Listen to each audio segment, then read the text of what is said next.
catches, puts up a three. Won't go. Rebound Bosh. Back out to Allen. His three-pointer. Bang! Tie game with 5 seconds remaining. Oh yeah. We packing somebody up tonight. Hey.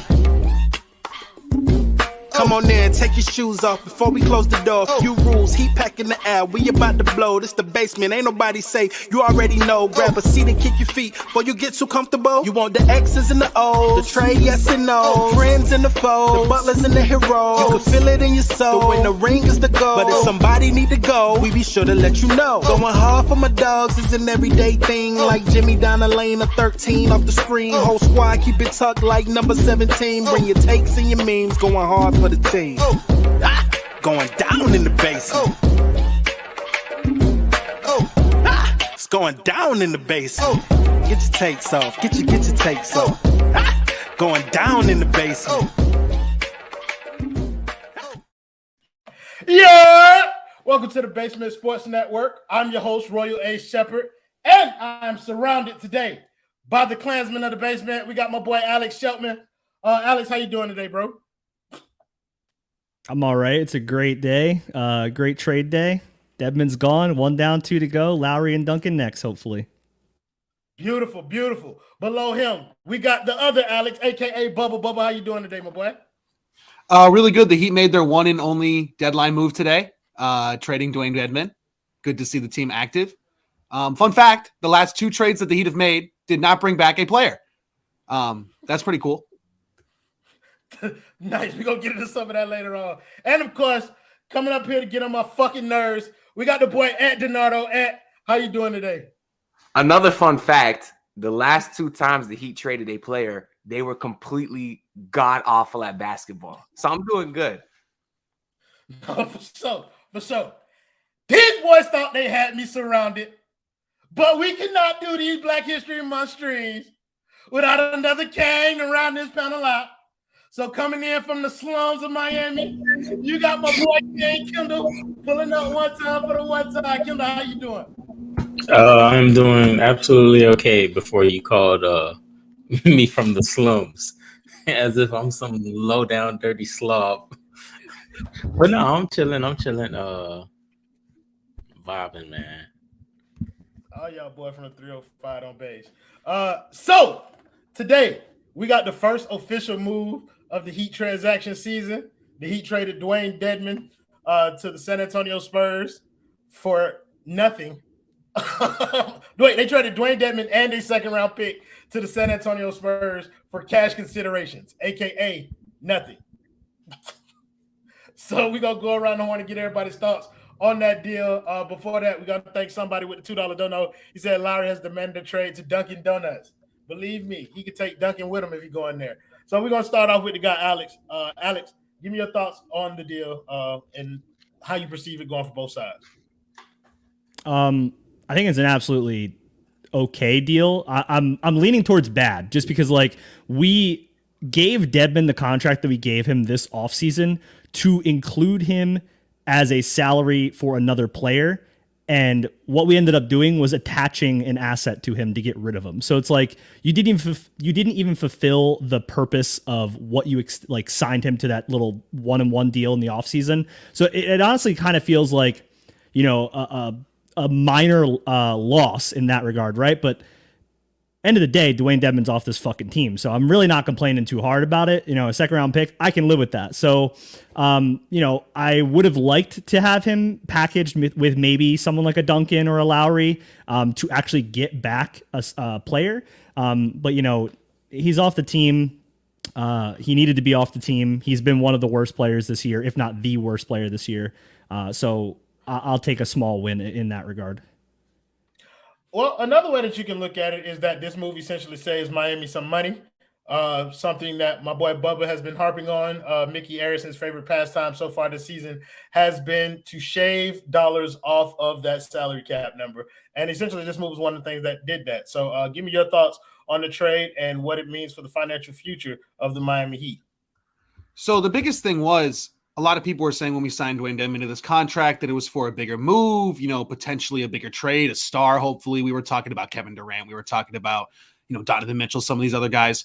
And, the Heat didn't lie. They brought in something that they haven't had in a long time. And no, it's not talent on the basketball team. It's money. They have no money. Mickey Arison is broke. Carnival Cruise stock is up today. First time in months. FTX, don't have to tell you that joke again. We have no money, and we have no money to spend if we wanted to. So we're trying to get under the luxury tax, and I'm trying to prepare everybody for the real possibility that we are done, that's it. That's a deadline. And we will see you in the summer when Kyle Lowry has clearly played better and will have higher trade value to move for a guy like Bradley Beal, who is clearly still interested in the Miami Heat. Boy. Deja vu. It feels like I'm living this nightmare all over again, bro. How many times do I have to hear Bradley Beal's name associated with this roster before everybody's just like, yo, fuck it. He's not coming, bro. He's not, bro. It's not a thing. And let me get your thoughts on the deal. Yeah, I don't think I can accurately put into words what Dwayne Dedmon meant to this organization. So I went ahead and put together a tribute video to him to kind of commemorate his time with us. When you didn't eat, you made sure we ate. You went to sleep hungry. You the real MVP.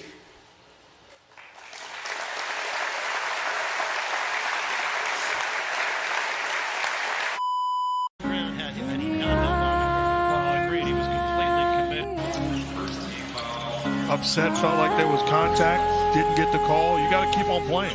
You got to play through that. You've got 9 guys. You can't do this. This video's been demonetized.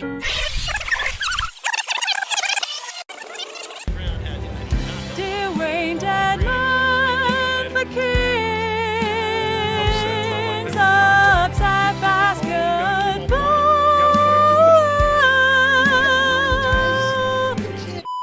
The Mechanic, we appreciate you. We? We.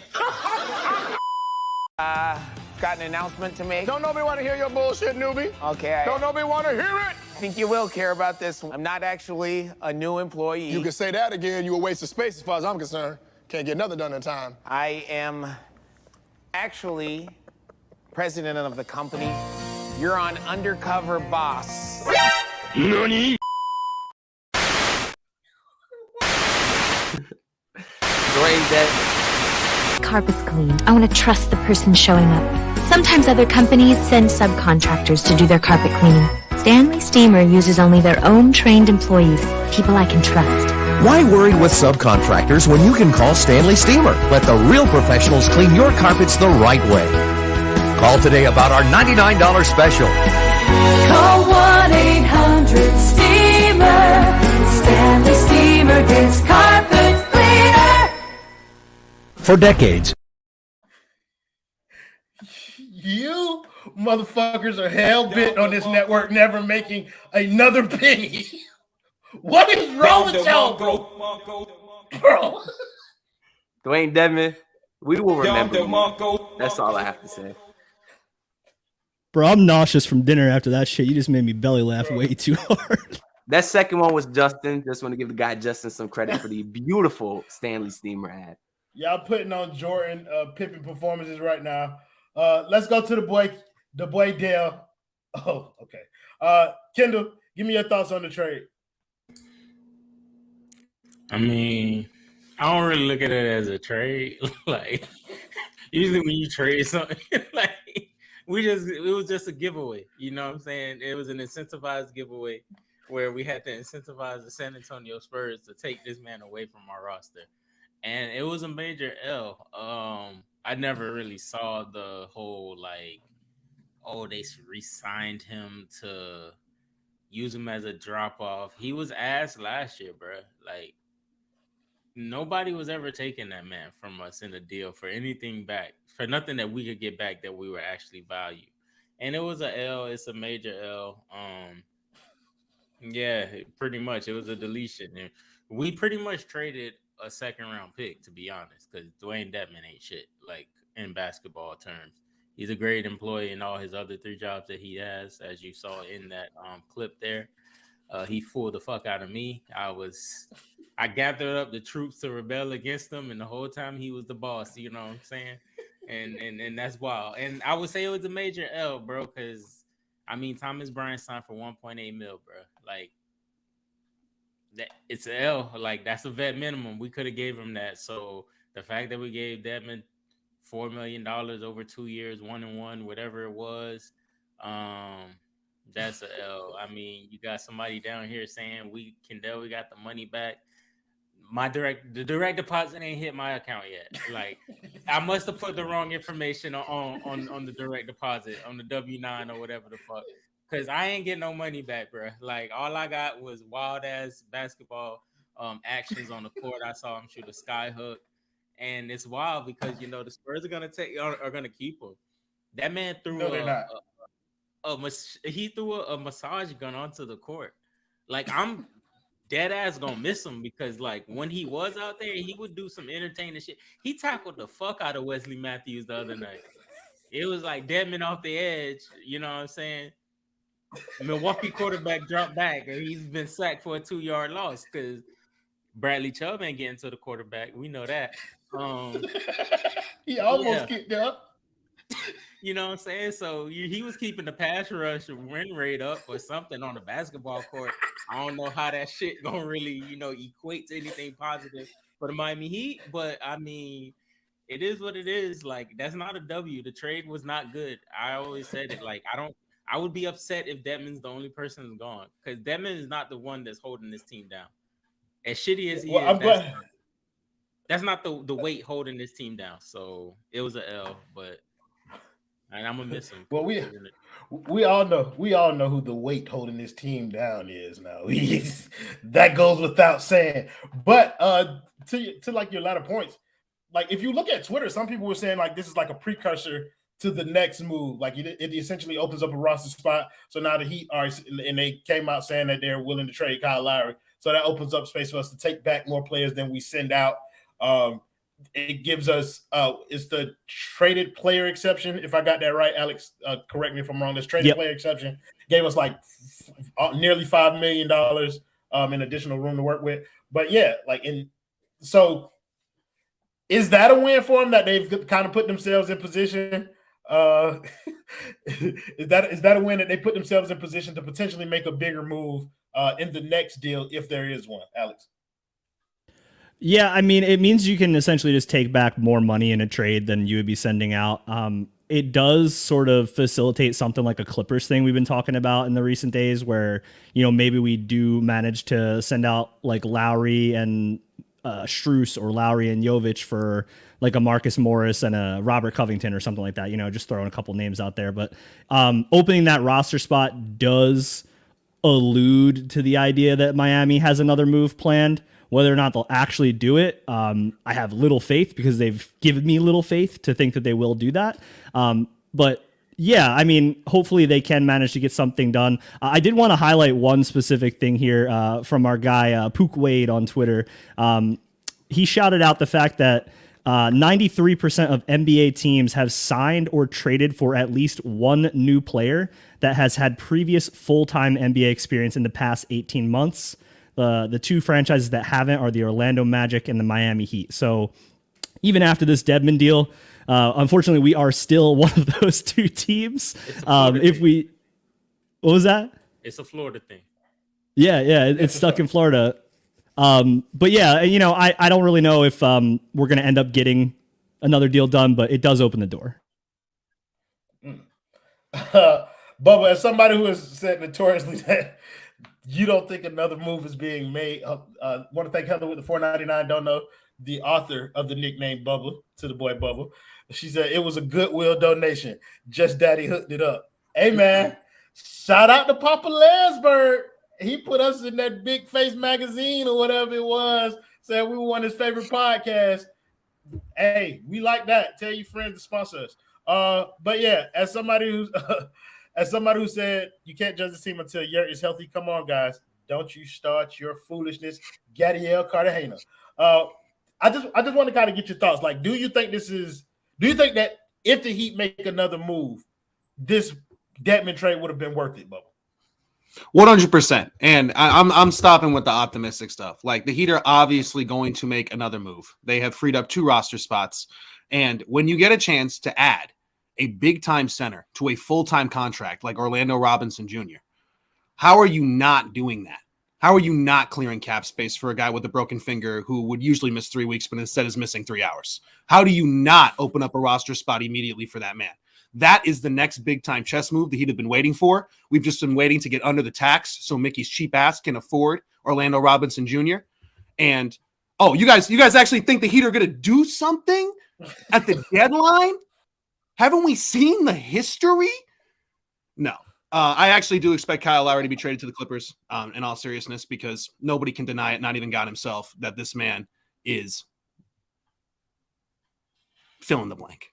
I really do think, though, that Pat Riley will make a low-key move. I like the Robert Covington idea. I think that's something that will end up happening. But I think Lowry at this point doesn't even want to be in Miami anymore, which is why I think this is going to leave. Even he is sick of it, and I want to credit Ant for that. I think he saw the video, and I thought, it's time to pack it up for real. Everybody knows that this is a hoax, so I might as well get out of here. And I think he'll be a Clipper for sure. But this move, though, it's just like Alex was saying. Like, you gave this man money to perpetuate a big time move, and now we're talking about how you have to attach another asset. What does Harry say all the time that people want to say that he's wrong about, that he's 100% right about? This team is so bad at asset management. It's so bad. It is like that. They're great at other things, and the fact that they're great at other things has kept them afloat. But like, in terms of this department, it is so bad. They don't know what they're doing. These contracts that Pat Riley hands out, they are not hitting even at 50-50 right now. They are hitting 70-30 on the negative side, going back to 2016. Like, this is not good. Like, we have had some draft picks. Bam Adebayo dragged this front office out of some really, really big time mistakes over the last few years. And that doesn't take anything away from the championships. But at the end of the day, like, this is, you signed an old ass center who hurt your team in every way. And then you had to attach a 2nd round pick to get him off the team. Like, this is poverty franchise stuff. This is what the Magic do that we clown. This is what the Knicks do that we clown. We're doing this. The Heat are doing this. Like, we are, 2 days out? 2 days out? We're talking about Dwayne Dedmon for cash considerations? Damn. But listen, look, like, to the point, though, like, if this move is the first foot to drop in terms of like a Lowry deal getting done, you having them have discussions with teams like the Clippers where we can get back 2 players, teams like Toronto where we could get back 2 players. Does that give you any optimism about what the Heat can do with what they did today? No, because this is not a win. This is simply them undoing a mistake. They didn't do anything except undo a mistake. And guess what? If they do trade Kyle Lowry, they're going to have to attach a 1st round pick. That's not a win. That's undoing a mistake. And if you trade Duncan Robinson, it's going to be the same thing. And I also love how people told me that I single-handedly lowered Lowry's trade value. No, him scoring 0 points in like 7 straight first halves did that for him, I think. But that's the problem. You only have so many picks. You're going to have to waste all your assets just to undo mistakes. And then you're just in asset management hell. You can't do anything. And I am already preparing myself to be utterly annoyed when Kevin Durant does demand a trade this offseason because they lose in the 1st round and you have nothing. You have Haywood, Highsmith, and 2 seconds left. That's your trade assets right there. And it's going to be so frustrating because Pat Riley, someone who I have stood up for over the last 3 years, it's been a really, really rough 3 years as making standing up for him really difficult right now. Because if KD does ask out, he put this team in a spot where they quite literally have no chance whatsoever to get him. I mean, kind of what I'm hoping for right now is that maybe they can get rid of some of these contracts without trading all their picks. And I'm hoping that Tyler Herro has a dominant second half of the season because that's your only chance of upgrading this team via trade in the offseason. You had me, DiNardo. You had me. I was enthralled, bro. It's a blind hope. I'm just saying the only hope is if he somehow balls out. I'm not expecting it. Make sure y'all like the video too. Shout out to all the people in here watching. Like it up. I'm saying that's the only hope, which is nothing. Basically saying this team is screwed. But that's where I'm at. Yeah, I think this man actually came to me on Twitter and told me how to say his name properly. He spelled it phonetically. So I'm gonna go ahead and do him the service of saying it how the fuck I want. The boy Jubilaire, he had a comment before this that was spitting. He said, for real, I thought Rook 2 was coming back. Kim, I want to throw this to you because that was interesting. Because as soon as that deal was done, I saw a report that said that all that San Antonio was looking back for fucking for Josh Richardson was a expiring deal and a second round pick. Why we ain't get Josh Richardson back?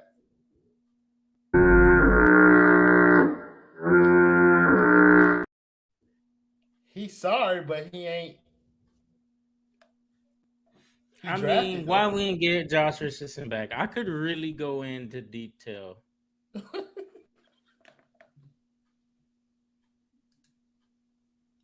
I ain't never been the type, first one off the bench. Now he a starter, but tonight we gonna call him the sixth man. My man. Why? Cain threat. Did we not bring Josh Richardson back, my brother? My brother, you are asking me questions that I do not care to answer at all. If niggas is talking about Josh Richardson, bruh, find God. Find God at this point because I don't know why you're watching basketball. Josh Richardson is not going to be the difference between why we become a first round exit or why we make the second round. None of that. Please shift the conversation. Shift the conversation. The conversation was like, that's all what we gave San Antonio was all they were asking for Josh Richardson. Why not at least take the goddamn player back? Mickey has no money. He has no money. He needs the money. Like I'm convinced. I ain't a pocket watcher. Excuse me, and I ain't checking nobody pockets. If he a broke boy, he should sell the team. But I don't believe in that. He don't got money shit. Like I just think for my opinion, I hope they didn't take him because he already been here already. And that will bring joy to my heart because at this point, we just getting small little steps. We ain't getting no big W's at this point. That would at least show me that this team is somewhat trending back to being who they used to be. I mean, they somewhat rewarded Deadman, in my opinion. Like, Deadman finessed us, bro. Like, the same 30-11 team that got rewarded for that shit. Like, Deadman finessed us. For doing what? I'm not sure how he pulled that off. 30 and 11, 30% from the field, 11% from three, baby. Hey, that might be it. But yeah, I don't know, bro. I just hope they didn't take him back because, bro, like he been here. We done that already. You know what I'm saying? Like, and it's almost the end of the road for Buddy. So it's like he asked and. That's why they trading him, and that's why nobody want him. So fuck it, don't take him. And hopefully that means ain't no way in hell that Caps Lock Man 999 is coming back here either. So I just hope it's like a sign that they want to get new like role players. Like, but does this move kind of give anybody any confidence that that's what they're doing? Like, is the direction threat for you? Is the direction any clearer after today? Than it was yesterday. Like, okay, they got rid of Dedmon for a second round pick. Like, does this signal that they're willing to sell off assets to get rid of contracts? Does it signal that they're trying to make different moves? Like, what did you learn today? I'm gonna be real. I'm gonna keep it 1K with y'all boys. Coming into this shit, dog. This is the least ecstatic I've ever been in a trade deadline, bro. Like, I am so depressed now and so down bad as a Heat fan, bro. Like, bro, I keep talking to y'all and y'all not listening, bro. Like, we are at rock bottom, not as a franchise, but as a fan, bro. I need y'all to understand that because we're not in a position to win properly and we're not in a position to lose properly, bro. And that goes as far as on the court and off the court, bro. Like, there's no move right now that we can make, bruh, that's realistic. Listen to me, y'all. That's realistic. I want y'all Put down the trade machine. I know Harry be killing in that trade machine. I need y'all to stop looking at Harry's tweets. I need y'all to stop looking at Adam's tweets, bro. We are not getting OG and we are not getting Pascal in a package together, bro. For Kyle Lowry and some Jovic and some trades, bro, and some middle schoolers, bro. Let's be realistic right now, bro. We're probably gonna settle somewhere between Dario or a Vanderbilt move, bro. A move that's gonna make us better, but it's gonna make us better in terms of bruh, a move that'll make us better in 4 games, bruh. Like, we'll win a series 4 games to 3 instead of 4 games to 1 or whatever type of bullshit like that, bruh. There's no real move that's gonna, like, really move the needle. And I know I've been on Twitter talking about OG, this, that, and the third. I'm gonna be real, bruh. If something's not attached to OG, then we in problem. Like, the only reason why I want OG is because I'm packaging him and Herro to clear it, bruh. Like, and that's a move for next year. You know what I'm saying? Like, y'all got to open y'all third eye, bruh. You know what I'm saying? Y'all got to focus and lock in, bruh. There's no move that's going to make us better right now that is championship move caliber, bruh. Think about picking up a player who you can package with Herro so then we can get our guy. That's how I want y'all to look at it, bruh. Like, that's just what it is. And if they don't make that type of move, which they probably won't, then it's clipped, bro. Like, it just is what it is, man. If we want to move forward as a franchise, bro, the first thing that we got to do collectively as a fan base, bro, is find Pat Riley a home. Period, bro. Because his family's not properly looking after him, dog. So someone's got to do it. And it's going to have to be me. I will be his caretaker. Bro, listen, bro. Hey, bro, I help. I ain't gonna hold you. I help, bro. I do weekends or whatever, bro. You feel me? Thank you, David Sasson, for the $2 dono. He said, when we trade Pollo Tropical, Aaron the Flalo. Is he talking about Caleb? Hell no, he talking about Tyler Herro. Tyler Zero. Y'all can hang that up. That boy's not getting traded, bro. Like, I think I'm resigned to the fact that he's gonna be here for the life of this contract. And it's gonna look worse and worse with every passing year, bro. Like, I am not of the mind that Tyler Herro is going to improve to the point where he's worth the money that he's being paid. But you know what I mean. If we can get something to package with him, I think we can get some kind of like star equivalent, maybe rising star, not like star, but like next year if you trade Tyler, yeah, one of them type of players. Somebody who's better than Tyler. So I'll be happy to get him off here. Thank you, somebody, for the $2. Don't know. He said, Pat, only trade be prune juice for preparation age. Diaper be sticky as a fuck. Let's say Kyle Lowry, Royal with the BBL. Gavin, don't do this to yourself, bro. Like, let's not, bro. Let's not. Let's keep these focus on hoops. Alex, I do want to talk about the next. I do want to talk about Kyle Lowry and that situation. Kyle Lowry has been openly talked about as being traded. But how did that make you feel when you first saw the news that the Miami Heat were willing to trade Kyle Lowry? 6 months too late, honestly. I'm not the biggest fan of Kyrie's off the court antics, but I was ready to absolutely ship Kyle Lowry and a pick for Kyrie in the offseason when that whole shit was going down. And now all of a sudden that's not here anymore. And that opportunity is not available for us anymore. And now you're stuck with Lowry for maybe a couple of solid role players. Maybe you might have to attach an asset to get rid of him at this point. The dude is just ass. So, like, I want him off the team, sure, but, like, we missed the window. Like, the window slammed shut after, like, the last 3-4 weeks at this point. And, it's a continued trend of horrible asset management. We never sell high on guys like Duncan or Strus.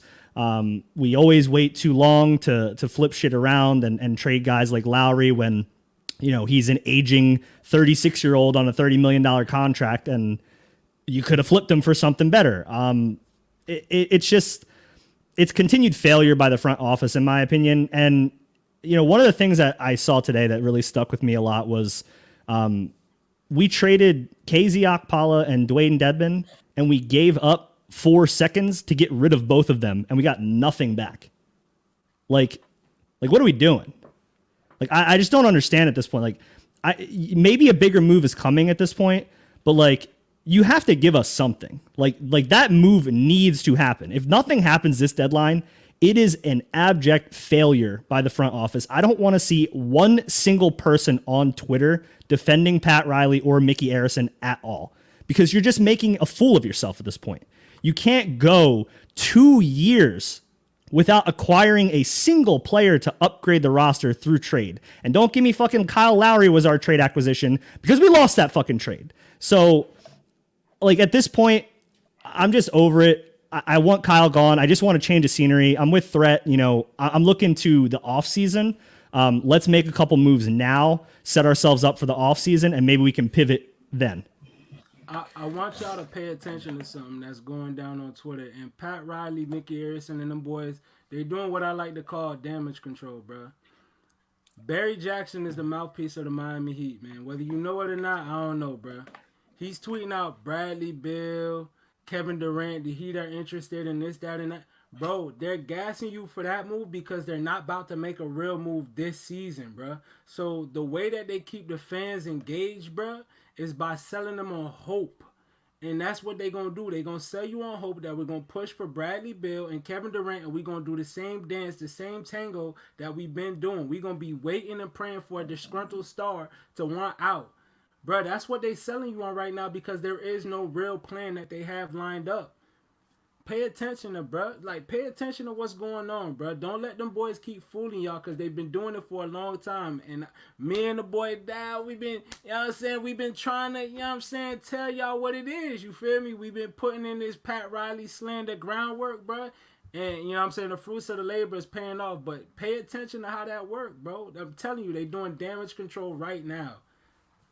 And to Threat's point, to Threat's point, it's like, we're waiting around for like a star to ask out. Like, when are we gonna be the first person to make a move? Like Tyrese Halliburton was acquired by the Pacers, and they jumped on that shit. Like they went to the Kings and they were like, yeah, they were like, do you want Sabonis and a pick for Halliburton? And that dude looks insane. You know, like Rudy Gobert, he's ass, but like at least the Timberwolves made the proper, you know, jump to go first. Like the Cavs were not considered at all for Donovan Mitchell, and then suddenly they have him. So it's like, I don't want to wait for Damian Lillard to ask out. I don't want to wait for Bradley Beal to ask out. I'm tired of waiting. Let's try to do something. So I think one of the issues is one of the things that you guys were alluding to. The reason that it's so hard for us to do something is because we're now selling off assets to unload bad contracts. And that doesn't bode well for us in the future in terms of being competitive in those packages. And do you see, do you also see that as a problem? Like the fact that we have to sell off asset to get rid of some of these bad players that we signed initially? Yeah, exactly. That's kind of why I wanted to address this comment too, who basically is trying to be more optimistic. I feel you want to wait to see if they do anything, but here's what we're trying to tell you. All of the salary that you have on this team that you would need to make a move to get somebody that you would feel good about is a negative asset. Nobody wants Kyle Lowry. God knows nobody wants Duncan Robinson's bum ass. They're all negative assets. So in order to send that salary out, you have to attach the very little picks that this team has. And then you have real quick, Ant, we also talk shit about our own picks. Like when we miss out on a player, like we always hear, oh, nobody wants the Heat picks anyway because they would have been low. Like, yet and still, we San Antonio wanted a pick. They took one. Like, so why our pick's worse than any other pick? But go ahead, I'm sorry. Yeah, so no, you're right. But now we in this huge problem, right? Because we have negative assets, so you need to attach picks to get rid of them. Meaning we don't have any picks to actually trade, you know, to compete with another team. So you're in a problem with there as far as getting guys. But another problem is, okay, so now you're not maybe you're not getting the star guy. Maybe you're getting the lower level marginal upgrade, which is the Jared Vanderbilts, the Kelly Olynyk's, who I don't even like anyways. But a guy like that you talking. But now you just selling assets to make a marginal improvement. And that's the same thing that all of us was saying earlier this season that you don't want to do. Why the hell would you waste your assets to still barely get out of the first round? Maybe, right? It makes no sense. But we're also tired of watching the same team making no moves. So we're saying, shit, like Alex was saying, at least do something. So I'm kind of torn because while I agree with him, like just do something, stop sitting on your ass. I'm also like, I don't want to waste the very little assets we have to still barely be a decent team.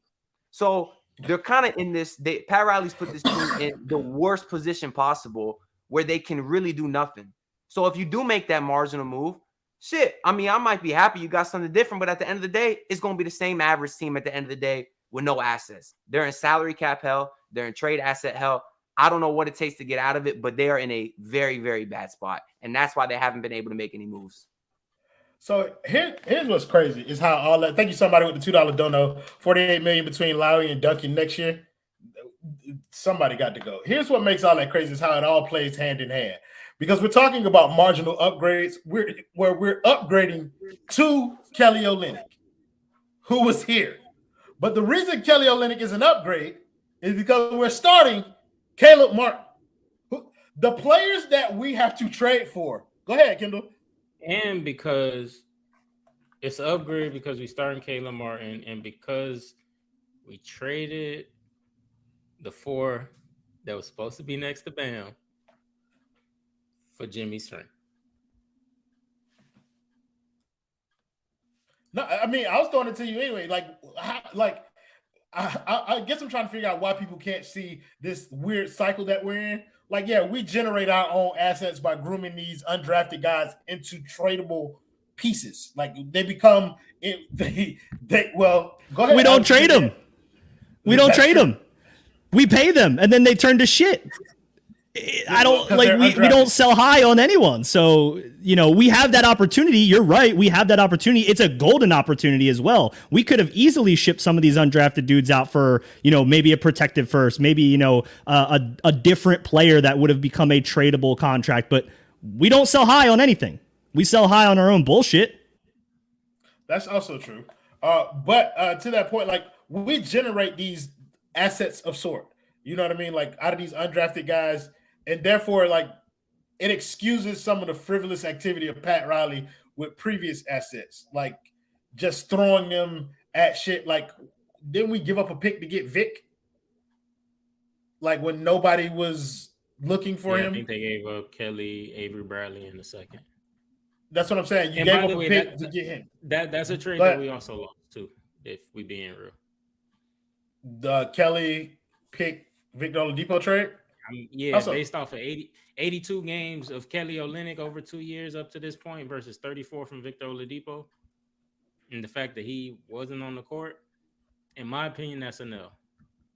Like, is Victor Oladipo a better player than Kelly Olynyk? To a playoff team, I would say yeah. I'm asking availability merchant. Okay, my man Fred told me I'm an availability merchant. So your best I understand. The better player to me is the one that I actually can use on a consistent basis. Therefore, for me, Kelly Olynyk is better. Like, I don't think he's more skilled, but since that trade happened, that's also fair assessment. That's a fair assessment. That's a fair assessment. Threat, do you agree? Kelly Olynyk a better player than Vic? Niggas comparing fucking Diet Dr. Kelp to motherfucking bullshit. I don't know what the fuck is going on. Bro, I would say this, dog, like, it's a bad, you can't make an argument that Oladipo was a better pickup when Kelly Olynyk's played 50 plus more games, bro. Like, I think that Oladipo is a better player, bro, but there's no win or loss for that trade, bro. Like, because there's no clear-cut win for that trade because he's played 50 more games, bro. Like, that is so bad, bro. Like, but then again, like, we also put Avery Bradley in that trade, who wasn't shit for us, like, didn't really play for us. So it was essentially to dump Avery Bradley the same year on top of getting rid of Kelly Olynyk and getting back a guy who at the time we didn't know about his health. Bubba, I want to talk to you because you haven't talked in like 20 minutes.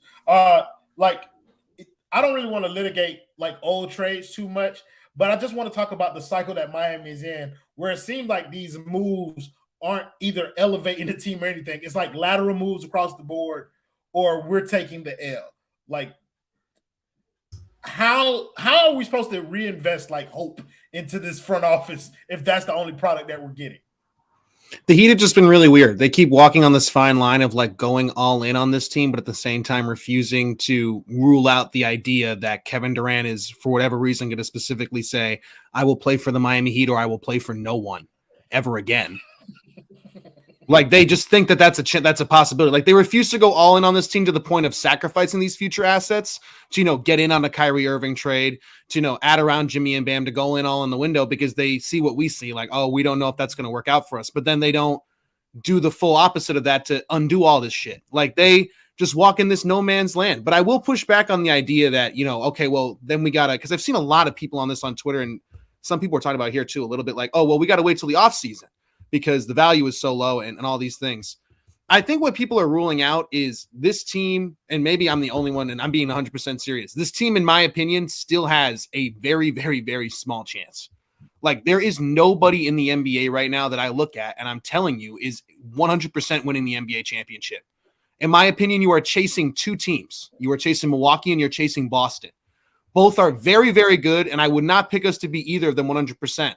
But you can do what the Cavaliers did a few years ago, make a ton of moves, bring juice back into your roster, and tell Jimmy and Bam with a new cast of people around them that can hopefully fit their game, figure it out. Jimmy Butler at $50 million, figure it out, right? Do your thing in the playoffs. I don't think that happens with this current core because they're sick of playing with each other and they're all waiting to get moved. Like, I think the team itself is waiting for a move. Like, they all look at each other like, who is going to be the one to be the scapegoat and actually get moved? Is it good? Herro was probably thinking in the offseason. Now Lowry thinks he's going to get the hell out of here. Like, once there is a logjam and cleared up, I think that could rejuvenate some of the players and being like, okay, we're turning a page here. Somebody's bringing some juice. I don't know who it is. I can't give you a name. And yeah, we got no assets. Like, I'll just keep it a beam with you. Like, we're not going to fucking, add somebody to make us a contender. But I am not scared of Philadelphia. Like, I'm not scared of Cleveland that much. They're way too streaky, and I think Bam would eat more. Are you gonna take us, except for Milwaukee and Boston? You don't think we can handle Philadelphia or Cleveland? No, I do not. No, I do not. I think we could. I think we push that still. Like Milwaukee and Boston clearly a cut better than us, but those are the two teams you're chasing. Nobody's there in the West either. Push the series, sure. Win the series, not a fucking chance, bro. But if I'm talking about as currently assembled. As currently assembled, the Heat take the 76ers to 6 because Doc Rivers sucks. Don't fall for the trap again. But they lose in 6. Like absolutely, absolutely. Yeah, so I don't take a moral victory in us losing in 6 or losing in 5. Like that, we're going to. That's saying I'm just talking about as currently constructed. So 2018 Cavs this shit. Make some fucking moves. I don't care if it's Jared Vanderbilt. Go ahead. We always say Spo can bring out the best in somebody. Like, just bring in new people and see if Jimmy's like, oh shit, I really fuck with Jared Vanderbilt. I love playing with him. He's making me want to go out there 100% of the night, every single night, like Tyler Herro used to do for Jimmy Butler before that shit went on. Let me push back. You brought up Jimmy. We don't give a fuck. Go ahead. Stone, no, go ahead. Cook. No. Stone, thank you for the $20 dono. He said, fuck what Stone got to say because I think you was on to something right quick. We'll get to that later. It's gonna be there. Okay. What Jimmy Butler want and what he interested in don't hold no weight, right? Shouldn't hold zero weight. Yes, it should. No, it shouldn't. Yo, Alex, holds a Kyle Lowry size weight. Bro, you said 2018 this shit.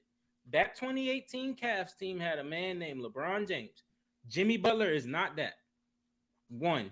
2, the last time we listened to Jimmy Butler, took the 4 that they was gonna groom and develop to play next to Bam and shipped them out to Toronto. And that's what Jimmy Butler, the reason the team's sinking to some degree. Like, that's his man's. Like, he has to. It's on him, bro. Like, I get what you're saying, but but as much as it's on him, it's on the front office. So are we just going to play the blame game where it's like, no, we're not going to make any moves because this is your fault, Jimmy. We signed you to a 5-year extension. I said he has to hold some of that. Like, he will. I'm saying he can or he can. I don't care what Jimmy Butler does. I'm just saying, I get what you're saying. Like, okay, last time we listened to Jimmy, we shouldn't do what he wants, which is maybe make all these moves and rejuvenate the roster. I'm saying if he wants that, we absolutely should listen to Jimmy Butler. No, I'm saying that we should never listen to Jimmy Butler again. Why? Why? Why? Because we have Kyle Lowry because of him. Bro, I don't. I Jimmy Butler agree that is they're not- friends. I understand that they're friends. I understand. Hold on, Alex. How many Hold on, Alex. championships Hold on. has he won? How many 0. championships has he put in that rafters? How many? Okay, I don't so like that. Jimmy Butler has put in 0 championships into the Miami Heat rafters. All I right, understand that. So if for me personally to elevate him, that we got to listen to him after we already have listened to him. Like I also think the Heat wanted Lowry just as much as Jimmy Butler did. They've been looking at him forever. Everybody was pointing at Lowry here for a minute. Like, I don't think that was just a Jimmy Butler thing. I don't think he should hold at any of the responsibility for a trade that the team makes. Jimmy Butler is not the GM of the team, and I don't think he treats Pat Riley like that either. Well, listen, so you can't have it both ways. You can't say the team should listen to Jimmy Butler, and when they do, he holds no weight for the outcome. But I do agree that the front office should hold some weight. I know Threat wanted to jump here. I seen Alex wanted to jump here, and I wanted to get the Ant too. So Threat, go ahead and make your point, and then I'm gonna read Stone Donut before I go to Alex. The blame falls on both. Number one, it falls on Jimmy for getting Kyle, and it falls on the front office for listening. But I do think that a team should listen to their best player, regardless if he won a championship or not. The same way you listen to Dame Lillard if he wants a guy, the same way you listen to KD. Well, he got a ring, but you just listen to your best players, period, regardless. But the best player on this team is no longer Jimmy Butler. It should be Bam Adebayo. That's what I was gonna go to, and that's where the focus needs to go. Sure. Let me cook? Wait, this is where I was gonna go to. We should no longer go to Jimmy first and be like, hey, this is what we kind of have on the table. We have to pivot straight to Bam Adebayo, bro. Like, if you're not gonna do it now, then when the fuck are you gonna do it? The only thing that has kept this team looking how they look right now is Bam Adebayo. The only improvement in this team this year has been Bam Adebayo. There's literally have been improvement nowhere else where you could look at it and say, yeah, that is like a big difference. It's a stark difference in comparison to where they played, how they played before and how they play now this season. Like, if there is, Alex, can you tell me what you see from this team compared to last year that has been a great improvement? Bam. Wait.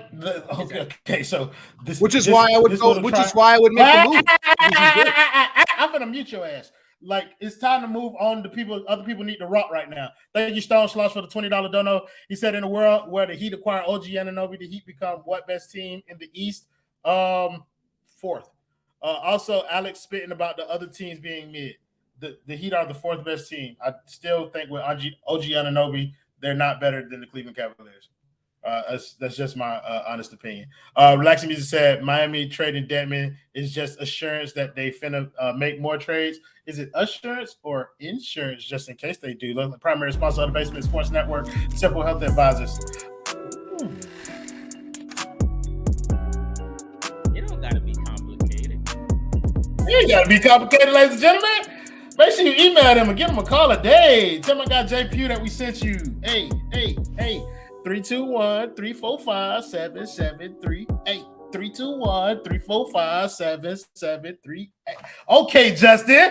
Back there sliding that thing one time. I fucks with that. Oh, we got to keep that cooking. So, yeah. I forgot what I was going to ask because that boy just completely ruined my train of thought. Alex Shelton, you've been quiet for a long time. I want to get your thoughts on whatever the conversation that we had or wherever you think this conversation should pivot to. Yeah, I'm going to pivot the conversation to my bag because we don't talk about it at all. And it's not going to happen this trade deadline, but I want to seriously see this front office consider trading Jimmy Butler in the offseason. I'm tired of being quiet about it. You know, I know it's not really realistic right now, but I just want to see this front office pick a clear direction. That clear direction is Bam Adebayo. It would get us a haul of assets, I think. You would then position yourself to acquire a second star that's younger, maybe have the assets to acquire 2 stars. I frequently go back to the Grizzlies, 3 picks and Desmond Bane, Bam Adebayo. You now have 6 available tradable picks. It gets a little interesting there. And you know, we're a couple years away from a guy like Donovan Mitchell. Maybe you can sneak in and slide into one of these guys that wants to come out. Maybe you can go grab a KD. I don't know. But I think the conversation should be starting to focus on Bam Adebayo in the offseason. Will they trade Jimmy? Probably not, but I can live a little. For sure. Thank you, Moonbase with the 199. Don't know. He said smash that like button, support the movement. For sure. 1,000. I always appreciate you guys for joining us in these streams or whatever. I know we had a $10 dono from the nasty man himself, Darius Jordan. I missed it. I'm trying to find it. Oh, there you go. $10 dono from the nasty man, Darius Jordan. He said the Orlando Robinson signing and buyout signing gonna smell like shit. My hopes ain't up. I feel you. Kendall, somebody gave you money. That's our girl, the coolest. Shout out the coolest. She said, I ain't gonna lie. She's shit. What's up?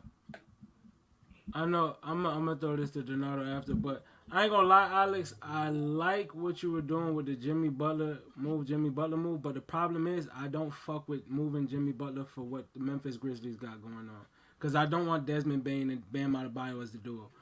Who I wanted was them to make a move with the Denver Nuggets, but the Denver Nuggets are not going to make the move because they're the 1 seed.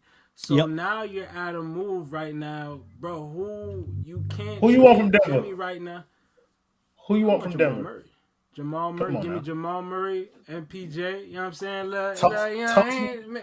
Talk to me nice now. Bones in there, you know what I'm saying? But talk to me nice now. But at the end of the day, they the 1 seed in the West. They're not gonna make that move, and I'm looking throughout the league, bro. I don't see that move where I'm comfortable with moving Jimmy Butler right now. To be honest with you, go ahead, Kendall. You might. No, go ahead. My bad. No, that was it. That's all I had to say. There's not a move. I'm with moving Jimmy Butler, but it has to be for the right core pieces, and I'm just not seeing a team. I got a question. I got a question for Ann, so you can go ahead and jump in, Kendall. And I got a question for Ann. I was about to say a new team might have emerged. It's like, how serious do they want to be about winning? They ain't really won too much in our lifetime. Well, in the last 20 years. Nah, I'm talking about the Kings. Like, it's you put yourself. I think that's a dog shit franchise. A 30-21 record, whatever the fuck they got, ain't gonna move me. I will bet against the Kings to be bad, to where I get Keegan Murray, Herter, whoever else Phil, Rashawn Holmes, and 3 picks, and bet on them picks being ass before that team wins a championship. I would take my chances on that just due to the fact I know that there's a great chance that them picks are going to be very high and I can flip them shits. It's not to draft no young people, but to flip them along with Herro and our own picks, and you move. I like that. A little bit. See, since we already on the subject, let's keep pissing people off by talking about trading Jimmy Donato. Do you think that's something that we should consider, like, right now? Like, at this point, like, the season is fucked. And I think right now in the middle of the season, if you package, or do you think that's something that would be better served? Do you think his value could increase after another historic playoff performance so that we package his ass up in the summer and potentially get back a bigger haul? This making you sick, ain't it, Bubble? I don't give a fuck. And Go ahead, Donato. At the end, I got a question in the same thing, because we got an example going right now. I got to address this comment. He basically said I switched up ever since I joined the basement. Back when I was on Believe, I was more positive. You're definitely confusing me with the previous host of that show. If you know, you know, because I'm still over there. New episode dropped yesterday. Anyways, let me go ahead and get rid of that comment. This team is clearly driving Maserati crazy. This man said he wants to smoke with the 76ers. Are you trying to kill Caleb Martin? You want that man switched on to him for half the game for minimum of 4 games. You're trying to kill the man. I was pretty strong against trading Jimmy Butler all year, just because I know there's been a lot of this talk. We said this stream about Bam is the guy now. I don't view Bam as ahead of Jimmy. I view them more as equal now because we've seen Jimmy obviously be dominant. I think we all agree that when it gets to the playoffs, I still think we all agree that he will shine. At least that's how I feel. And Bam Adebayo is very clearly becoming one of the best players in this league. Like, that's his trajectory. So I view them more as equals. Problem is, we also all agree that just them two alone aren't enough to win a championship. And we've talked all stream about how they have no assets to do anything else. And I talked about how they're in this cycle of having these negative contracts and they have to get rid of all their assets to get rid of the money. And then you don't got no assets to improve the team. How do you get out of this cycle? Restarting. How do you restart? You trade Jimmy Butler. as much as I do not want to do that, I also can't sit here and tell you that I see another way where they can fix this. I don't. I certainly don't like a lot of the other trades that's out there. Desmond Bane is cool. I mean, the guys on Denver is cool too, but they got injury problems. They all got problems. The Kings idea is great because we know that team's gonna find a way to fuck up. But they put themselves in a spot where there's really no way to win. The only way to get out of it is almost looking like a complete rebuild. That's the only way you can get out of it. Unless it's not even a complete rebuild though, because we already have an all-star. A complete change of direction, then. That's what it would be. Yeah. It would be a complete change of direction. And then you'll hopefully put yourself in a spot maybe 2 years from now where you are in a place to contend. If you get the young guys now and you put them with Bam. The good news, or the reason I was so reluctant earlier, appreciate that, Heather. The only reason I was so reluctant to do this earlier in the season, we didn't see enough Bam Adebayo for me to be confident saying, this is Bam. I kept watching every game, waiting for him to take 8 shots and saying, here we go back again to non-aggressive Bam. He's completely proven me wrong there. It's very clearly he's the guy. That's the reason I feel more comfortable trading Jimmy. And is really the only reason, the only way they can get out of the current spot they're in. So I don't hate it. So here's what's going to happen. People are going to spin us talking about trading Jimmy as that being our preferred method of moving forward. That is not what we are saying. To completely rule out trading Jimmy as a means forward would be crazy. It sounds better and better the more you say it. Because listen, just to be honest, Jimmy becomes a negative asset really soon. Like for all that he does, when that contract balloons, that 50 mil is gonna look real bad with Jimmy still missing 20 games. So to summarily dismiss trading Jimmy as a legitimate option to an avenue for a better future for Miami is irresponsible. Like you have to look at all avenues and consider them. And trading Jimmy. We just signed someone to a fucking 10-day, bro. I literally can't with this organization, bro. Yo, that's crazy. I literally said this same exact player in the group chat earlier. I literally was joking that we were going to sign somebody, bro, for this roster spot. There's really no way we just added another 10-day contract, dude. Jamari Bouye. Thanks, Darius, Nasty Man, for the $20 donate. He said Jimmy to Cleveland for Mitchell and Mobley, do whatever, make it work. I don't think that's going to happen, but I want to stay on that Jimmy topic. Yes, like Royal said, we ain't saying that, Jimmy got to go this, that, and the third, but it does come a time where you got to look in the mirror and look around and say, all right, will this really work? And you just got to consider his injury history, bro. It is what it is. Like, if that big injury drop and he's on our roster, bro, like, it's curtains. Like, it will be curtains. If you, God forbid, lose Jimmy for a long-term term. And I want to get to Alex because, Alex, bro, you, not Sheltman, but Bubba, man, he was shaking his head, no. Let's just go back to, what summer was that, 2019, when the Lakers traded for AD. Nobody in their right mind would have ever thought in about 2 to 3 years, that team going to be dog shit. And here we are 2-3 years later, and that team is dog shit. And the Pelicans got all their picks. And that's with LeBron James on their roster. I will bet against fucking Jimmy, De'Aaron Fox, and Domantas Sabonis, and Mike Brown. You can bet your bottom fucking dollar I will bet against them every time. The ticker. That's crazy.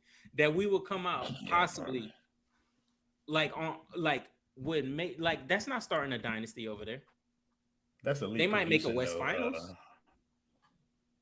But bro, scare money don't make none. You can't play pussy if you want to take chances, to really go for some shit. And I just think it's with Bam right there, at some point, the pivot gotta happen where you constructing everything to build around Bam and also getting that other guy who's a clear-cut number one. So I do want to give Bubba an opportunity. He's the one guy who was against it threat. You can jump in first, and then I'm gonna let Bubba go and probably cook all our ass for wanting to trade Jimmy Butler. Go ahead, threat. I just wanted to say, just to jump on the Shams bomb that he dropped with the Jamari Bouye pickup. The worst part about that acquisition, bro, is it literally means nothing, bro. It literally means nothing because, one, you have 2 open spots on the roster, bro. And then another thing, you have Oladipo out. you have Oladipo out, and you have Lowry out. So this move right now is not telling us that they're gonna move Lowry. It's not telling us that they're gonna keep Lowry, bro. We literally still don't know what the fuck is going on, and that's the worst part about this pickup, bro. Because you don't know if we're picking them up because the Heat are so guard depleted, or if that means that we're gonna move on from Lowry, bro. We literally don't know. It's such a pointless move right now, bro. Like, we're still in the dark, still with a couple hours left. Well, not a couple, but hours left until the trade deadline finally reaches, bro. Hey, relaxing music, bro. I'm with you. All I see is a black man getting an opportunity. They can get rid of that contract the day they trade somebody else if they want to. So it's like it's an inconsequential move, but it is infuriating that when Shams tweeted about the Heat, he's tweeting about us signing a 10-day deal from the G League as opposed to something of substance. Bubba, you were the most visibly against all of us in this trade Jimmy thing. Go ahead and get your shit off, man, where you stand in terms of this whole trade Jimmy conversation. I cannot trade Jimmy Butler, man. Like, I can't do that because I appreciate and love everything that Bam has done this year. He's been the only reason why this team has been washable as of right now. But I need to see Bam Adebayo be the reason why the Heat are in Game 7 of the Eastern Conference Finals with a shot left to go to the championship. I need to see Bam Adebayo go toe-to-toe with LeBron James on the biggest stage and Anthony Davis with the second best player. It's not going, you know what I'm saying? It ain't going, nah, it ain't going. How many people have y'all seen do what Jimmy Butler has done for this Heat team the last 2 years in the playoffs? Not very How many players are there? Do they just fall from the tree? Like, we can trade into Sacramento, and Sacramento can suck, but we need to draft 2 players better than Bam Adebayo to win a championship. Bam has not proven that he is the second best player on a championship team yet, let alone the first. Jimmy hasn't proved that he's the best player on the championship team. Yes, he has. No, What championship? What championship? Jimmy What Butler championship? has done that. Bro, when you are the one shot, I'm not even trying to sound like other people right now, but when you are the one shot away, when you are in the finals. No. In my opinion, Jimmy Butler has proven that he can be. When you have historic three-point shooting for a season from undrafted guys. Where was the three-point shooting when it mattered? They didn't show up. One guy did. I agree with Alex. One guy did. I agree too. Where was Bam? Where was Bam against the Lakers? Where was Bam against the Celtics? He was Where out was Herro against either of them? He was out there. Jimmy won 2, Bam won 1. This all I'm saying is until Jimmy Butler, until proven otherwise, is still the scariest motherfucker on a playoff basketball court, except for the guy in Los Angeles. Nah, you tripping. You tripping. Who? Giannis Antetokounmpo pretty. And I'm sorry, Giannis Antetokounmpo. I'm sorry. You're totally right. Giannis, I'm sorry. Hold on. Let me backtrack. Giannis, Steph, LeBron. Giannis, Steph, and LeBron. KD? KD's been bounced out of the first round twice. KD's gotten bounced twice. Wait. Bro, But this is my issue. He's not better. He's not better, though. This is my issue with the Jimmy Butler talk. I love him for what he's done for this team. I fuck with him. He's a hell of a player. Bro, Jimmy Butler is not a 4-year player. He's not Tyler Herro. He has a career before he got to Miami.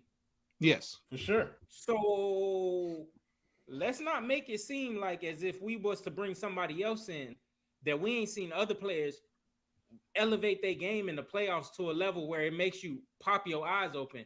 Like, nope. Bro, no one does what Jimmy does, bro. Nobody does this in the NBA. Ho, brother. Whoa. Now, you got too much dip on your chip. So Kawhi didn't do that in 2019. Kawhi didn't drop 20 a night and take half the games off and then say, I'm going to drop 50 a night. Kawhi was there the majority of the year. He was just hurt. Jimmy plays and takes them off. We're talking about the playoffs, though. We're talking about the playoffs. We're just talking about the playoffs. I will tell you. No, I wouldn't take Luka yet. These are the players that I would take right now. I did misspeak. I said LeBron because I was talking about the LeBron thing. But Giannis, Steph, obviously, I would take over Jimmy Butler in the playoff series after what Steph just said. I misspoke. And LeBron James, too. No, I wouldn't take Luka over him right now. I literally wouldn't. I would not take anybody else. Kevin Durant, him is a toss-up right now. Honestly, in the playoffs. Kevin Durant is the top. I'm gonna save you from yourself right now, big dog. So we're gonna move this on to another topic. I'm going to save you from yourself right now, and we're gonna move on to something Luka else. for Jimmy right now. Hey, No, I would. I'm out- saying no, I would. I said I wouldn't take he Luka said like he in the take playoffs Luka. over Jimmy right now. He wouldn't take Luka. One game. Yeah. Okay, hold on. Enough with the producing, all that. This is gonna be the last topic. We're gonna get the hell out of here before Bubba kill himself. I want to give people mid-season grades as we approach the trade deadline. And I want to start, I'm gonna make it very general. It's until we get to the players, we're gonna do rapid fire with the players. But you tell me your grade, tell me why. All right, everybody got the rules to the game? Great. We're gonna start with Spo.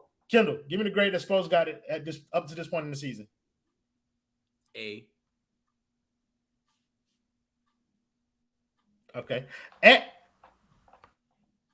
you can This tell me team why is- if you want. Because I mean, the team somewhat looks decent. He's let Bam do his thing. He let Bam cook. We seen Bam speak on how he was being held back by Spo a little bit, and he cooking now.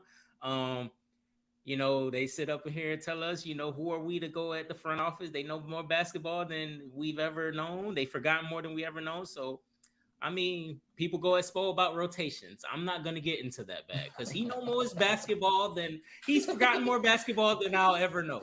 So, therefore, that's the same man that did what he did last year with the same roster, and they in the playoffs. So, fuck it. Because I never believed in this team last year, and I didn't believe in them this year. So, He actually kind of made a lot. He kind of made a liar out of us last year, to be honest with you. We didn't to be real. We were not on that. At what grade did you give him Spo? Yeah, I mean, that's fine. I'll say B just because a lot of the late game execution stuff, like the inbounding, has been terrible. And I think a lot of that's on him. But I mean, you can only do so much when your power forward's 6'4". So it's fine. He's B. He's not the problem with this team. For sure. Shelton? I'll go B+. A lot of the same reasons as Kendall said. The one knock I'll give is I hate that he never fucking uses the challenge. Just use that shit. You're not pocketing it for next game. And then, you can't really blame him for the team that's in front of him. The front office gave him a load of shit to work with. So I believe they work in concert. Down to a B. I got to drop it to a B because we can. Because there are some people on this roster who are here because of Erik John Spoelstra. Bubba, what grade you giving Spo in the season? I'm giving him a C+.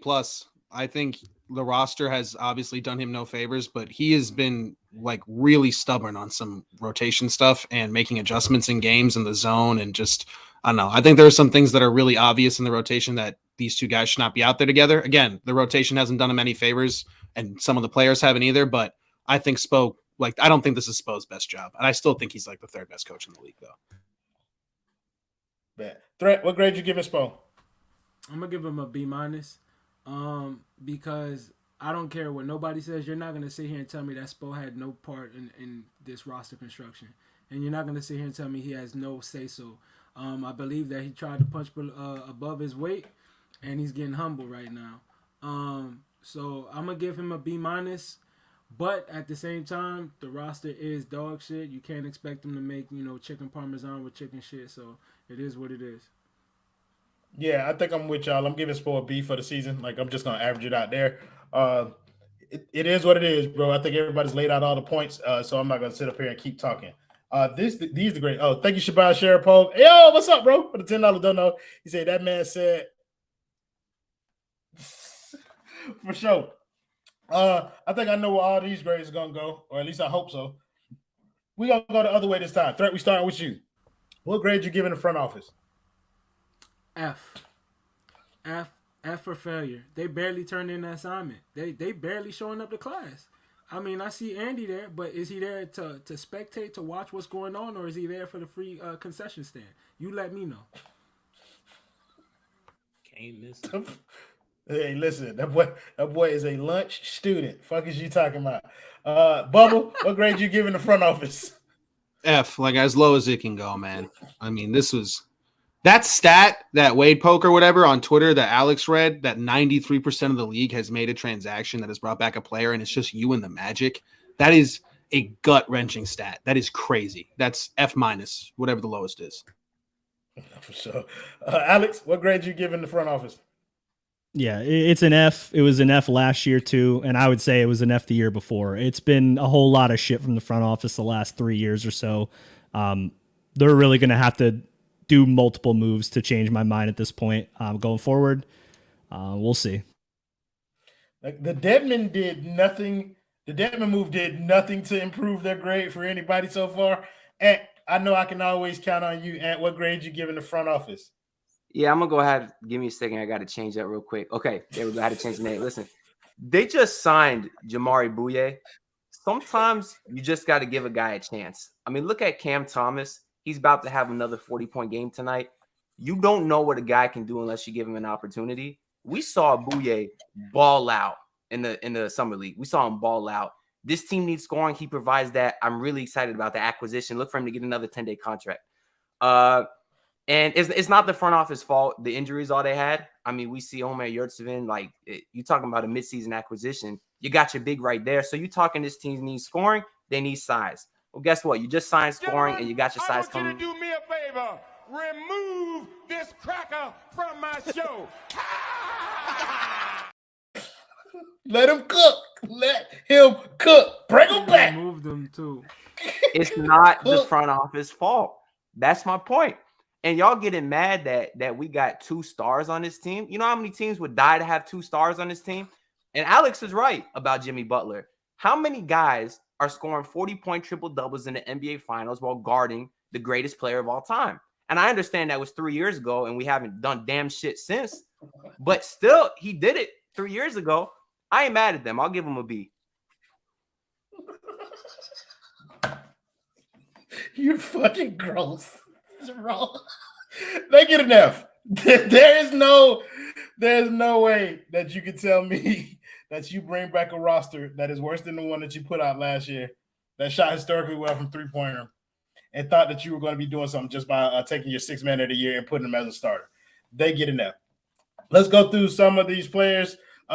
Look, in terms of I thought you already gave your grade. Nah, nigga, you said you went the opposite way. My fault, bro. The disrespect is real, man. What grade you give in the front office, Kendall? I'm sorry. Double F minus. For fuck them. I mean, bro, like, let's be real. Dumbass Ant over here in the corner talk about some Cam Thomas. Cam Thomas was drafted 27th in the first round. Jamari Bouye, booyah, boo-hoo, boo, I don't give a damn. He in 5. But no, like this nigga, like, ain't no chances, man. And like, it's crazy, bro. Like, just the repetitiveness and just bringing these guys and investing 2-3 years in them, bro. Like, that shit's trash, bro. Like, and my big smoke with them is for last year, bro, because it was like everybody, oh, we was a shot away, Yeah, nigga, we was a shot away, but we shouldn't have been a shot away. We should have won Game 7 and been in the finals if they would have traded Duncan Robinson. Like I was calling for in fucking November when I saw a game. I'm like, you know what? This team no longer needs him, and yet he's still here. Like, bro, they could have got off Duncan, tried to move him for Harrison Barnes. We would have been in a much better space now. Not that much better, but last year would have been better. But we come into this year, you know what I'm saying, bro? It's worse than the F. What's worse than the F, bro? Like, I don't give a fuck. Fuck what anybody say. Fuck how you feel. I'm not talking about none of that extra shit. I'm talking about ball and sports.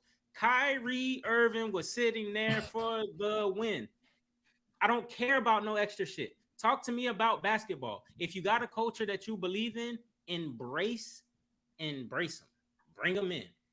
And then you would have seen what would have happened. If you really could have got him for Kyle Lowry and a pick, bro, like that's like unfucking forgivable on so many levels. Like, bro, it just came back to my mind right now. Like the fact that Kyrie was sitting there, I understand not getting him that this time, whatever. Like it was the way Kyle Lowry looked. Yeah. But you had a window of opportunity where you could have gave them a first round pick and they would have went on about their fucking business. And you would have had this Bam who looks like this with a premier pick and roll player. Because that's what it's all about. And that's the only improvement we've seen. Bro, you would have had Jimmy Butler able to be the second or third best player on the offensive end at least. And he wouldn't have had to play so hard. And we wouldn't be looking at these playoffs like, oh, you know he gonna show up. No, because you would have had another fucking killer right there who would have made the game easier for Bam. So you might have had 3. You know, you would have had 2 on defense. Plus what Vic looked like on defense at times. And you know, he could get hot. But bro, that shit is unfucking forgivable. If you a Heat fan and you talk about winning championships and you say it's okay that they didn't trade for him just on some basketball shit, then no, you're fucking lying and you can eat a frank. Thank you, somebody with the $2 donut. He said no real route to winning, better off blowing it up. We had another comment in there. I want to get to all of them because we can't do all the players. We're gonna have to do. We're not. What I'm gonna do is we'll do the top 4 players. So we'll do Jimmy, Bam, Tyler, and Kyle, and then I'll let everybody pick. Okay, then I'll let everybody. I was gonna let everybody like pick their last player that they wanted to give a grade to. Thank you, somebody with the $2 donut. He said Boye to play with Lowry, Big Butte. Are we done? Yeah, are done. Yeah, they are done. What's the next one? I think I got Shabazz Sharpo. All right, so give me grades on Jimmy. We starting with Alex Shelton. C-. He's been great when he's available, but he's never available. I'm getting real mad at him for that shit, honestly. You know, he can't be missing 35-40% of the games every single year. He consistently takes nights off when he's playing. He looks disinterested at times. He waits for the game to come to him too long, too late in the game. We have lost maybe a half dozen to 10 games somewhere in that window with him just not really giving a shit. And that's the difference between being right on the play-in tail end or being the 5 seed at this point. So, you know, it's not going to result in a playoff change at all, really. Like it's still going to be like a first round exit, maybe at best a second round beatdown. But it's frustrating to watch. It's despicable to watch. Hey, y'all screenshot Shabazz ass right now. That boy say he giving $100 if Lowry gone by the deadline. We need that, Shabazz Sharpov. Go ahead, Bubba. We're gonna make these takes a little quicker because we've been on here for an hour 16 minutes. So I did a bad job of managing time. But give me a grade on Jimmy for the season. Incomplete. Jimmy Butler's graduated to Playoffs University. That's when his report card comes out. I respect that. Yeah, hey, like that you shit. know what I I'm ain't saying? gonna hate I you. fucks with it. I fucks with it. What grade you give me, Jimmy Butler? No, I give him an A just because of the confidence. I like that even though this team is not too far over 500, he still believes in the other guys on the roster. So he knows that he can sit and this team will be fine. So I give him an A for confidence.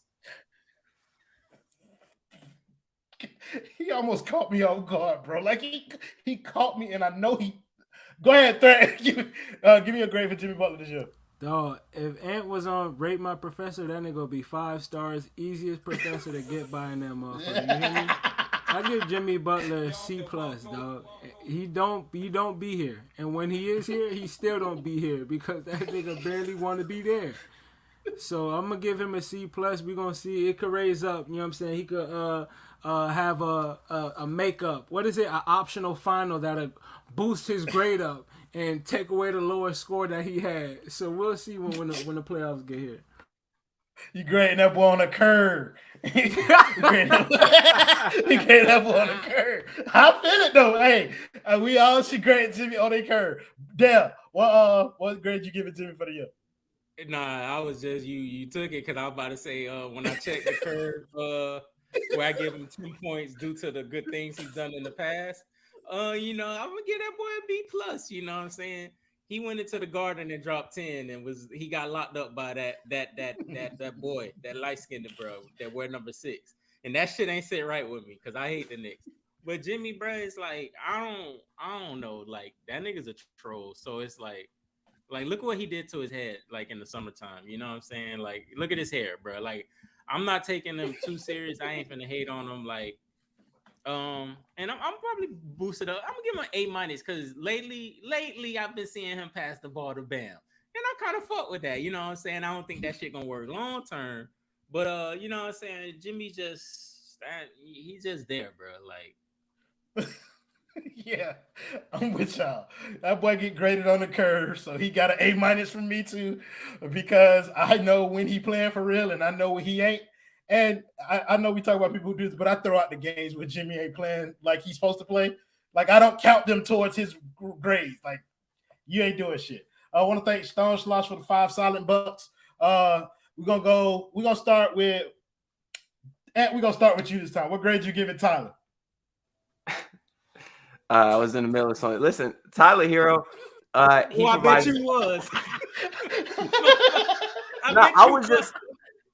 I was just looking at this name, and if that is the work of Justin behind the scenes, you got something coming, Justin. That's all I'm gonna say. Tyler Herro, he fucking sucks. Go to someone else. Let me finish this. That bit better come in March, ain't it, Justin? It better not be here this month. I tell you that. Go ahead. No, that was it. He's terrible. I think it's Alex.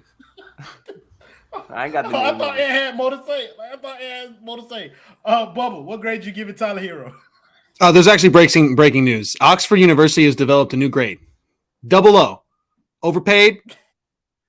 Overrated. Double O. God, I fucks with that. I fucks with that. Sheltman, what grade you giving that boy? C. He's the epitome of mid. He's not higher or lower than that. I fucks with that too. Dale, what grade you giving Tyler Herro?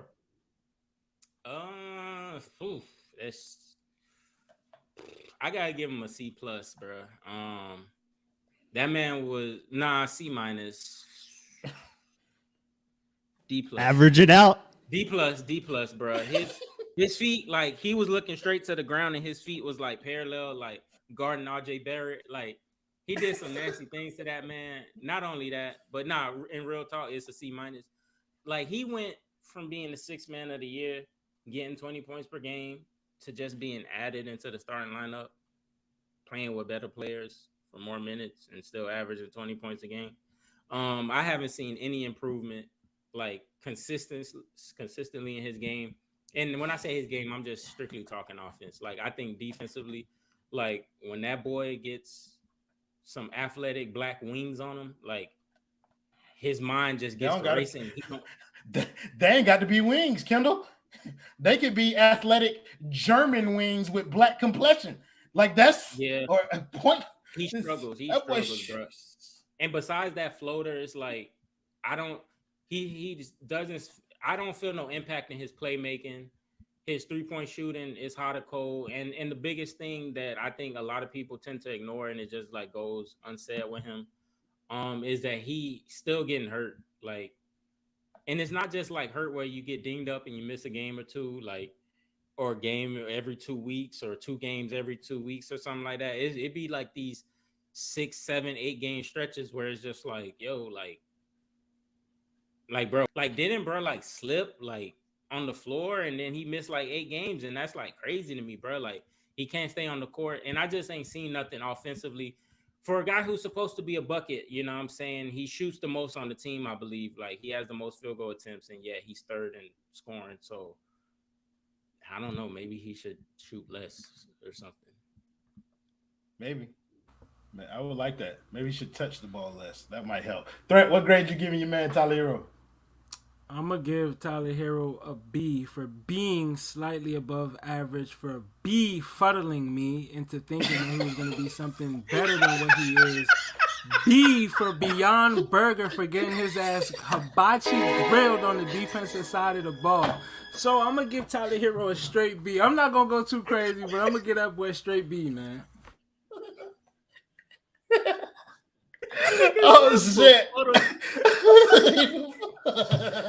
He said befuddled. Yes, bro. I'm giving Tyler Herro a C, but because this hater bag's so deep for that white boy, he gets an F. Anybody can score 20 points on 20 shots. You're not confusing me, bitch. I saw you shoot the ball 24 times to get 24 points. I'm not impressed. I'm not moved, in the words of my boy Threat. I am not moved by none of that shit that boy did last year. I'm not moved by more opportunity. You have not figured out a role with the starters, the only thing that you do is hijack the offense and cancel out Bam when he rolling. That's it. Like, I think it's more incumbent. Like, Kyle Lowry can only play with the ball in his hands. Tyler Herro was built to me as a great catch-and-shoot player. He is not that. He is not a catch-and-shoot shit, because when he catch the ball, he don't know what he fucking want to do with it except for wait for Bam to come set him a screen so that he can look like somebody who can hoop. He cannot. F, bitch. F. And he's going to get an F in perpetuity until he's off my fucking roster. That's who I want traded. Poison pill and all. Pack his ass up. How the fuck he ain't come to the party with a perk 30? Hey, perk 30. I just found the perk 30. Hey, perk. I do. Kyle Lowry. I'm sorry, guys. Like Kyle Lowry, I don't know who the law. This one too. Threat, we're gonna start with you, bro. You get Kyle Lowry first, bro. Nah, you gotta give it to my man. Maserati. The folks that caught, what grade are you giving Kyle Lowry? I would grade Kyle Lowry 5 out of 5 stars on DoorDash. Oh, you mean on the NBA court? I'm so sorry. Oxford has actually come out with a new grade, E, and it's not for everyone. It's for eats. Fuck Kyle Lowry. As a fat man myself, I know it is hard pulling that weight around on a basketball court. I play pickup league. And if you don't believe me, man, I'd be drinking this iron beer. This is what Heather was talking about.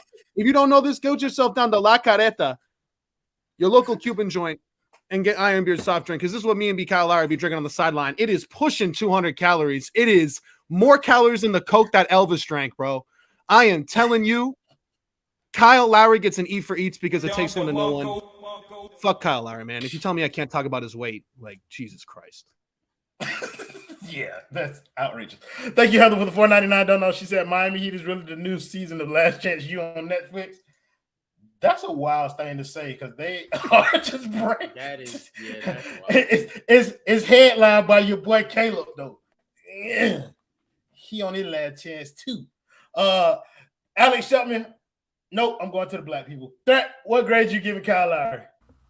F. I'm done with his ass. Kendall, what grade you giving Kyle Lowry? In the words of Rick Ross, fuck him. Fuck him. I'm screaming, fuck him. Like, nah, bro, I don't fuck with that man. He's been doing the same thing. Well, he ain't been doing the same thing since he got here. He was pushing the pace last year, and y'all was tooting ass, man. It was nasty. That shit was disgusting, bro. Like, they sat up there in Spaces in the summer and told us he carried for a month. Man, that man, he's so trash, bro. Like, he was trash before, and I got an infamous tweet that I said in 2017, I said my team would never give Kyle Lowry $100 million for these performances he been putting up in the playoffs. And lo and behold, they didn't give him $100 million, but they gave him 90 of them motherfuckers. And it felt like 100 and it felt like the last 10 came out of my pocket.